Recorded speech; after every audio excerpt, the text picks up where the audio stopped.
Listen, I'm really thrilled that all of you are here today because it's one of my favorite topics to talk about.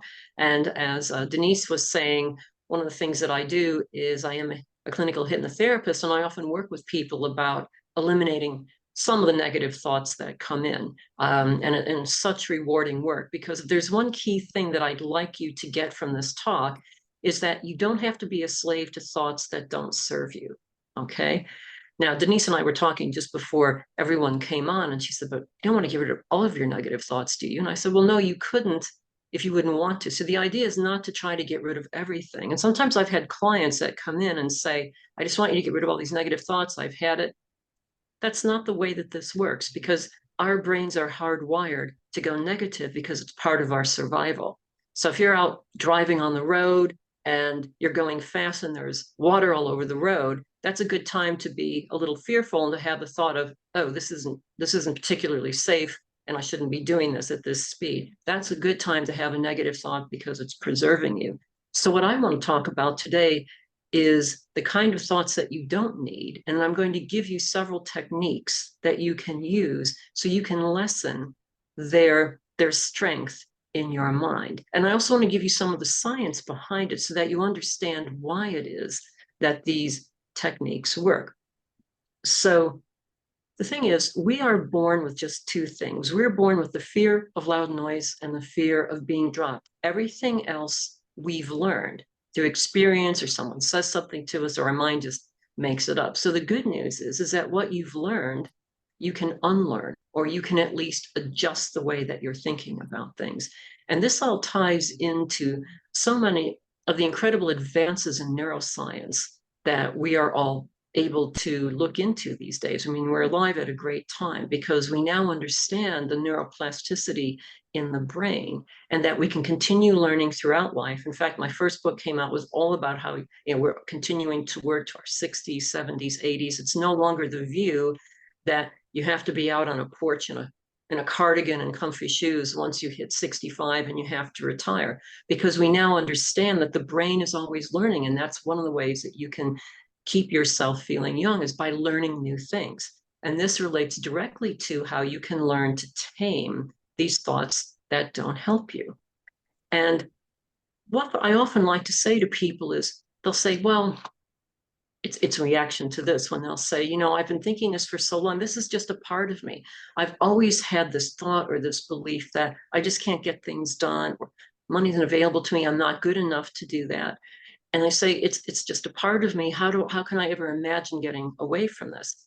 But the point is, it wasn't something that you were born with. But the fact that your mind has been repeating it to you for so long means that you feel it's a part of you, but that's not the case. It just means you've been repeating it to yourself for so long that it feels like it's a part of you. And one of the other things that I wanted to mention is that you may notice that when you have a negative thought about something, because I'll say to people, well, why do you know that that's true? Why do you have that thought? And they'll start listing all of these things that they know. Well, because of this, or I've seen this, or I had that experience.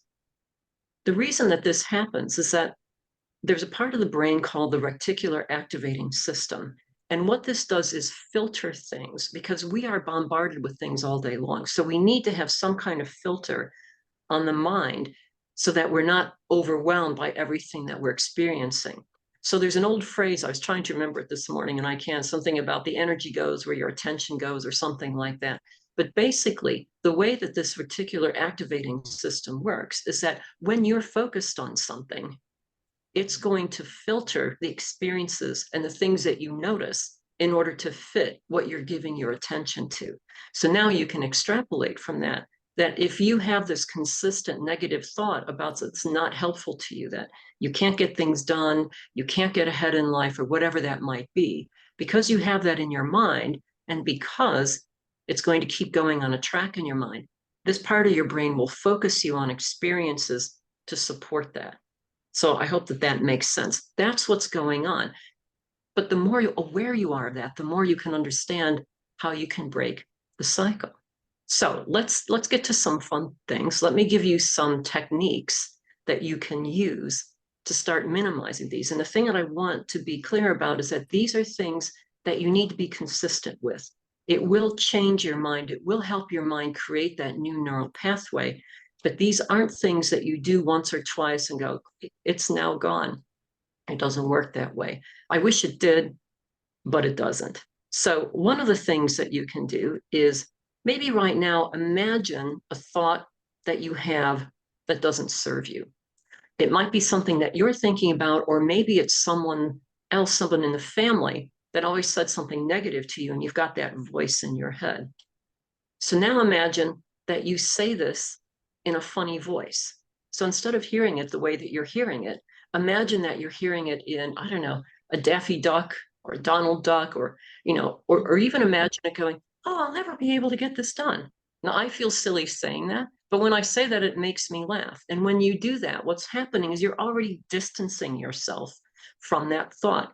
And I like to say it's giving your brain a neurochemical wash, because what you're doing in that disassociation by making yourself laugh at it is release a little bit of the neurochemicals, the endorphins, oxytocin, and the dopamine. And it's going to make you feel a bit lighter. And you can add more to that. You could actually imagine there's some like circus music or some fun music playing in the background. The more that you do that, the more that you will lessen the hold that that thought has on you. And I know this for a fact because I had an older sister who was always a brat to me. And I could always hear this voice in my head, which was completely useless and I didn't want it. And when I learned this, I thought, I'm going to try this. And now I can't recall that voice in my head. I don't know how long it took, but it didn't take that long. So just keep going with it. The other thing, well, before I go to the next one, the good thing about this is that you could be in a meeting, you could be out somewhere, someone might really irritate you with something that they're saying and you get a negative thought. You can actually do this in your mind and immediately lift yourself out of however you're feeling about things. Because when we have these negative thoughts, it's going to create feelings in us that aren't particularly helpful either. So this is the other thing that the distancing does. It gets rid of that feeling that we're associating with the thought. There's a variation of this technique that you can use where you can, and this is even fun as well, you can imagine that that little voice of your own or the other person travels out of your head and comes to your fingertip. Now, I know this sounds silly, but how can you take seriously if your finger is talking to you in this kind of negative thinking? Oh, you're completely an idiot. Oh, you'll never get it done. You'll never know anything. I mean, you can't take that seriously. So again, it's distancing you from the thought so that you're going to have a release of the neurochemicals and feel better about it. The other thing that I like to do with clients that I have found to be really effective is a suggestion to create a thought journal. And by this, I mean every day for 2 days or 3 days. This isn't scientific in the sense of how many days you have to do it. I just don't want it to be a burden. So you could start with 2 days. Just write down catch yourself in the negative thoughts that you have. Now, this isn't about writing 50 things on the page. It's just the ones that you start to notice. And the more aware you are of how you're thinking, the more you'll notice this. So maybe you want to take a look at 4 or 5 things, maybe less than that. Don't get hung up on how many you have. Just make sure that you're recognizing what they are. And then you might notice, what time of day is it? And is there a trigger that causes you to come up with that thought? So do this for a day or 2 days and then put that to the side. Give it a day or two. Now go back to it and choose. You might start with one thought just to get yourself in the practice. Or if you're ambitious, do however many you've put. Reframe how you'd rather that thought be.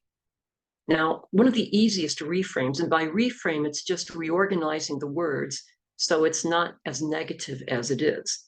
But I say reframe with a caution because your mind may not accept the exact opposite of what you're thinking. So you may have to stage it.